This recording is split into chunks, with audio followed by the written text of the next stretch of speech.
This week, it was honestly hard to trim out and just give an overview because everything was so freaking awesome to look at.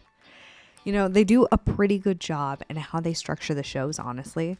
Starting with the video leaks like the Dokas here, keeping your attention with the movement as they talk about the details, what went into certain aspects of the creation.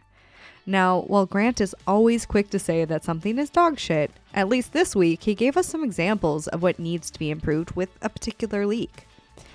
Here on the Adorius in particular, they were mentioning that they want to improve the overall quality by doing things like toning down the light off the antlers, working to fix the body shape in general, and working on the lighting position where it hits the chest so that it comes across in a more realistic manner.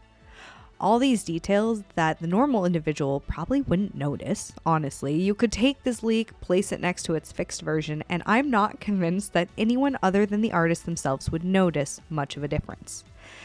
That being said, we can still appreciate that they're striving for perfection. Oh, now this Mammoth Stage 3 is utterly gorgeous. I was never very keen on this line. Something about the exposed skull plate threw me off, kind of had that factor. But the subtle gold and blue with the dark grays, really, it's turned out just beautifully. Definitely a line that has grown on me over time. Oh, here they showed us the Sloth Stage 3 Omega. We can see that the vines sort of shoot out and ensnare its focus. I honestly was a little bit underwhelmed by this one. If you're using terms like ensnare, which I do like to see with roots, it feels as though it should be grasping, tightening, weaving around its opponent and just crushing it into a fine powder. But here it more just kind of stabs up through you. To each their own, I guess. Recently, kind of like what we've seen with the Sloth, we've seen a lot of Omegas that draw this straight line across the battlefield. You have it with, well, frankly, any ranged unit. You've got the Sloth, Blazonite, Doolith, and here, the Poodle Moth. I appreciate, though, that they've visually been trying to keep all of these attacks so varied, whether it's a beam shooting across the field, fire bombs dropping from the sky, or the vines shooting along the ground.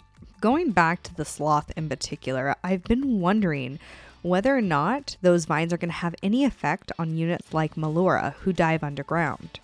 Right now in survival, there's no way to affect the mole while they're underground because no other abilities target the ground. But this might be a way to disrupt its attack once the Sloth comes into play. Now, admittedly, the showstopper of the showcase were the skin leaks. Like, if you thought the previous leaks were good, they brought their A game. A lot of these are just hands down fierce, epic skins, and it makes me so excited for Mozart skins. And I don't know if anyone else feels this way, but when you compare the Mozart skins to the Ranger skins that we've seen, I am more excited for the Mozart skins.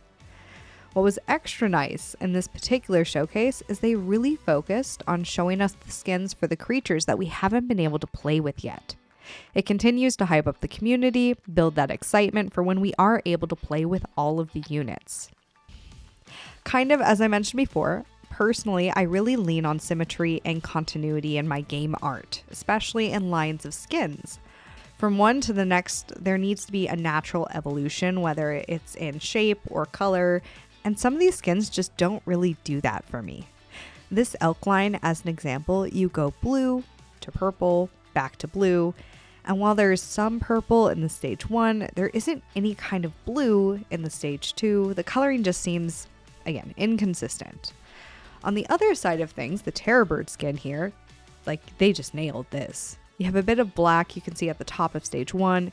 It's cool because it looks like it's circling down into a bit of a black hole on stage 2, so that when you have a more solid black coloring, at least on the head in stage 3, it really makes a nice natural flow. One of my favorite details was that on the basic Link's Mozart skin, they had the dual eye color, and that was a really unique feature until I saw that they started using it in some of the other skins as well, and then folks, I got disappointed. When you can find that one aspect that really sings for a character, I don't think it should be duplicated across other lines, just because it is so unique. The Lynx is multifaceted and has so much potential and variation that the dual eye color is great representation of what they can become. So I was bummed that they didn't just leave that as a feature. I mean, they still could. These are a work in progress. These are concept arts, so we don't really know what the final skins are going to look like just yet. So if anyone on the team is watching, there's my 2 cents. They did mention while they were showing these skins that they were a bit behind on the player suit creation. I think we all get comfortable playing as Arlen that we forget we won't be able to play as her once we hit open beta. Players will have a completely different suit since in the story, Arlen is a captain and rangers are going to be of a much lower rank. And then finally, we get some really nice region art. I always love looking at these, even when they're just minor updates. My favorite part of the showcase is that they usually will pair the region music soundtrack as they're showing these. And the music is pretty epic. If you haven't really paid attention, you need to go back and listen to it because it is beautiful. Actually, if you're looking for something, I have a couple of the music leaks all compiled together in a nice little video for you. Check out Illuvium work music down below. Man, I mean, look at this. Each region really does have its own feel and atmosphere. The team has done just a great job taking some of the visually more dynamic locations in the world and using them as inspiration in the overworld, whether it's the Halcyon Sea salt pools or the Brightland steps. Oh, and finally here, we got a look at one of the future Illuvatars for the Poodle Moth. You know, they were joking about placing a clown nose and glasses on this. Honestly, I don't know how anyone can bear to put accessories on the Illuvatars. In my opinion, it distracts from the epic art. There is no reason for accessories, which is why I personally will never be bonding my main collection with any accessories. My name might not reach the top 100 on the leaderboard at whatever point they actually implement a leaderboard, but I'm okay with that.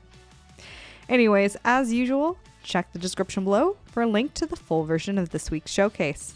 Until next time, I'll see you on the flip side.